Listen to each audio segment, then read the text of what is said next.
Hi, I'm Jen Coburg. I'm a holistic family consultant with the Consciously Parenting Project, and today I want to talk about self-care. And we're going to go through 12 ways that you can do self-care at home with your kids there without a break and without spending any money. And all of these are things you can do in 5 minutes or less. So stay tuned, take notes. You might want to grab a piece of paper and write down these 12 things, and that way every day you can pick one, or every time you're feeling stressed and you need a moment, you can pick one of these things to do. And before I get into the list, I just want to reframe self-care a little bit. I like to reframe self-care as getting my needs met. Because when we say self-care, we can put all of the pressure on ourselves to meet our own needs. And the reality is that getting our needs met is not necessarily always something that we need to do or that we can do by ourselves. So sometimes getting our needs met means needing someone else to help meet our needs, or needing someone else to help create the conditions in which we can meet our own needs. So we are going to focus on getting our needs met rather than on being entirely and completely responsible for doing that alone. And now I'm going to go through the 12 things that you can do easily at home with your kids there without needing to spend any money or have big chunks of time. So the first one is meeting basic needs. So basic physical needs for food, water, sleep.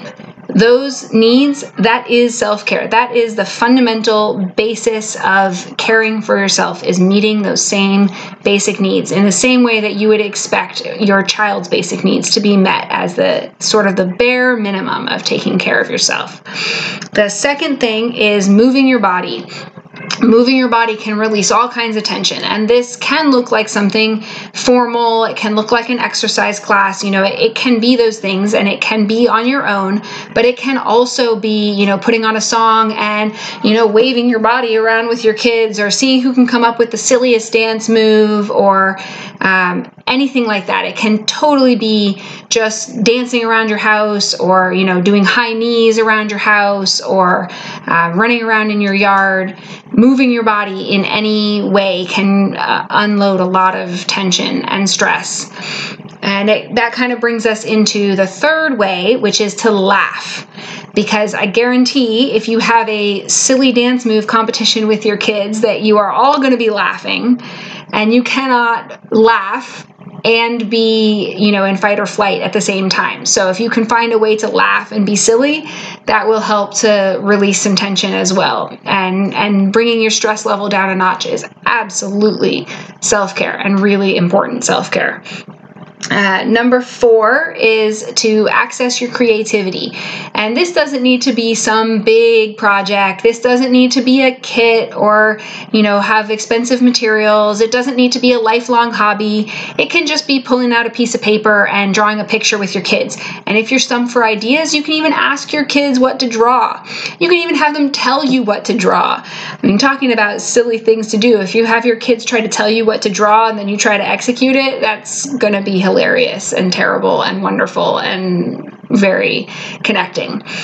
Number 5 is a body scan. Now, if you've never done one before, it might be helpful to follow a video or an app that will lead you through it. But the basic idea is that you check in with each part of your body in turn. So you start by checking in with your head, your eyes, your nose, your mouth, your neck, your shoulders, your chest, your arms, your hands, your stomach, your hips, your legs, your knees, your lower legs, your feet.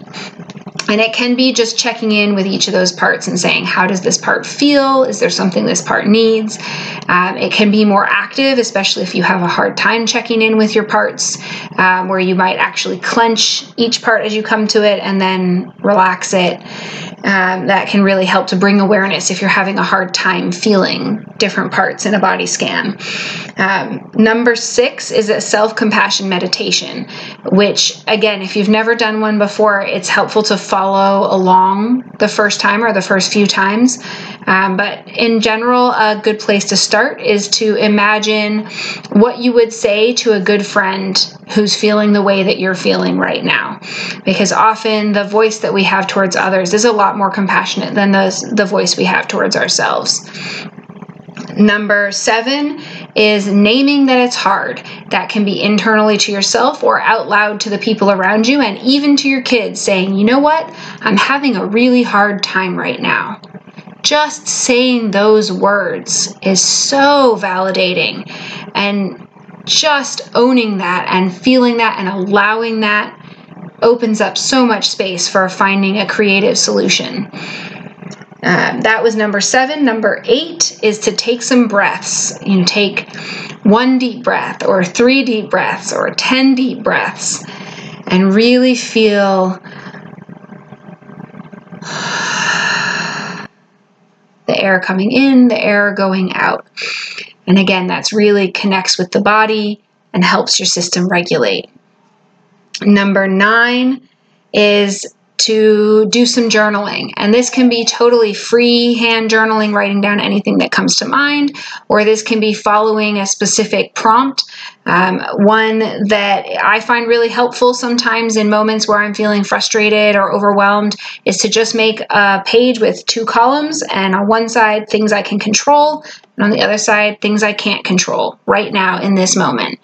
And that can help gain some clarity about where your power is, and that you absolutely have power, and you do not have power over certain things, and so those things you can let go, and the things that you do have power, you can make decisions about how you want to proceed with. Number 10 is play. Even if it's for 3 minutes or 5 minutes or 10 minutes, whatever you can manage to play. And I mean, phone down, not thinking about what's on your to-do list, totally engaged in play. Not only is it connecting, and not only does it help your kids regulate to have your attention and your play, but it actually helps you too. Because we work through things playing with our kids, ourselves, not just our kids. Play is good for everybody. And if you have a pet, playing with your pet counts too. Number 11 is saying no. Saying no is absolutely self-care. Whether it's saying no to your child's request for something that you can't do without getting angry about it, whether it's no to a friend or a coworker or someone who wants you to do something for them that you can't do without getting angry about it or without sacrificing your own needs, or whether it's saying no to something you've already said yes to. I said I would do this thing this afternoon, and it turns out that I'm overwhelmed and I'm tired, and I'm going to say no and take that off my to-do list. Just the act of saying no is absolutely self-care. And number 12, and the last one, is asking for help. The act of asking for help is absolutely self-care, and sometimes it's the most vital self-care. And that's precisely why I started this by saying that you are not entirely responsible for meeting your needs or getting your needs met. Sometimes asking for help means asking a friend to watch your kids or bring you a meal. Sometimes it means asking your partner, if you have a partner, to watch your kids or to do something for you. Sometimes it means asking your kids to help out with something. Sometimes it means reaching out to someone who can listen to you or someone who can offer you support, compassion, reflection. And if you don't have someone that you can lean on for that kind of acceptance and compassion and support, then please reach out to us at the Consciously Parenting Project, because that's what we do. That's what we're here for, is to offer that layer of support for you, because you are absolutely worth it. You are absolutely worth getting your needs met, and your needs are valid, they are important, and we're here to help you meet them. So you can find out more about us at consciouslyparenting.com. And right now, if you go to that website /COVID-19, you can find out about all of the free and low cost group and one-on-one support that we have available. So do some self-care and get your needs met, and If you've got comments or questions, feel free to leave them. If you know somebody who's having a hard time and could use some ideas for ways they can get their own needs met, then please share this video and have a great day.